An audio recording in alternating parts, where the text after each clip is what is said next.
If there's one F1 driver you don't want to snooze on this year, it's Lando Norris. The 21-year-old is having a superb start to the season, having finished 4th, 3rd, and 5th in the first 3 races. In fact, Norris and McLaren's performance has been so strong they now feel able to fight Red Bull and Mercedes. But what many fans want to know is how this change has come about. In this video, we're going to be taking a look at how Norris has risen through the ranks in F1 and why McLaren's new MCL 35M car is such a dominant force on the grid. Over the years, Norris has adapted his driving style to improve his race pace and handling of the car. Norris entered the 2019 season with an elegant driving style, balancing sensibly at corner entry and braking very late. But as Norris's confidence has grown, we've seen him take more risks. He has progressed in his level of aggression, both on defence and offence. A perfect example of this was at Imola, where Norris made a bold double overtake on Carlos Sainz and Pierre Gasly, as well as holding off Hamilton in the latter stage of the race. Norris himself has said he's focused heavily on race pace, an area he says he wasn't very good at a couple of years ago. Speaking about his improvements in 2020, Norris said, "It's something I've spent a lot of time on, digging into all the details, because there's a lot of things that happen in the race that come together to make it a good race. It's not just singular things. So it's something I put a lot of focus on and time into, and it's something throughout this year I've definitely been much stronger in. But there's still more areas for me to improve and continue to get better at."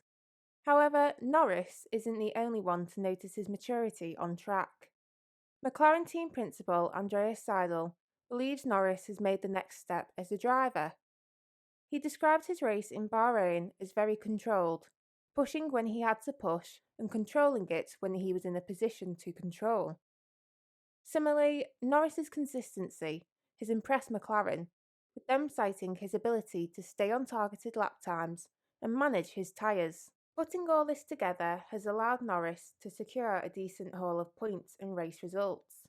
After qualifying in 2019, Norris was starting on the grid in around 9th place and finishing in 11th on average.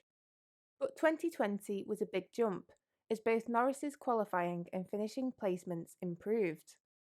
Norris also secured his first podium in 2020, finishing 3rd in Spielberg. And this season, a new side has been unleashed in Norris, as he scored 4th in Bahrain, 3rd in Imola, and 5th in Portimao. However, it's fair to say Norris wouldn't be having as much success if it wasn't for the car. Seidel said McLaren has made good steps forward compared to the top guys over the winter. McLaren switched from Renault to Mercedes power this year, with Mercedes' units proving to be the most reliable and effective over the past couple of seasons. But it wasn't all plain sailing. The FIA and Formula One froze the tech specification of all mechanical components on the cars. Teams could only make upgrades using a 2-token system. But McLaren had already signed terms with Mercedes to switch their power units in 2021. And in order to transform the MCL35 into the MCL35M, the McLaren needed major surgery. Technical Director James Key explained how effectively everything behind the driver is what had to change. Thus, the FIA deemed McLaren couldn't have any tokens, as the change of the power unit would lead to large adjustments to various parts of the car. However, aerodynamic and cooling developments were free, and that's one area McLaren focused heavily on. One section of the car that teams often focus on is their barge boards. Barge boards are designed to turn the airflow around the car, redirecting the dirty air in the wake of the front wing, the front suspension links, and the rotating front wheels. However, McLaren made some big changes to their barge board cluster, adding Venetian blind-style slats to help with cooling.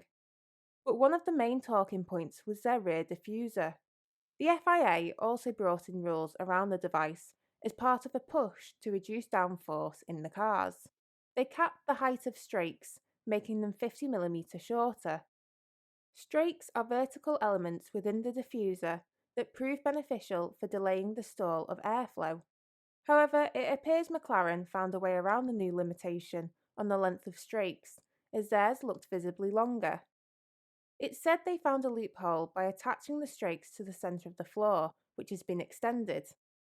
With this advantage, more downforce is created for the car, allowing it to take corners at higher speeds and giving the drivers more control. According to Norris, the changes to the car, along with his and Daniel Ricciardo's skills, mean McLaren are catching up to the top two teams. He said, "We're close, not miles away from Mercedes and Red Bull, comparing to last season. I think we've closed the gap quite a bit, and hopefully at some tracks we can close it even more." What do you think about McLaren's surge to the front of the grid? Is it a surprise or something that's been inevitable after the past 3 years? Let me know in the comments below. If you enjoyed this video, make sure to give it a thumbs up and subscribe for more content in the future.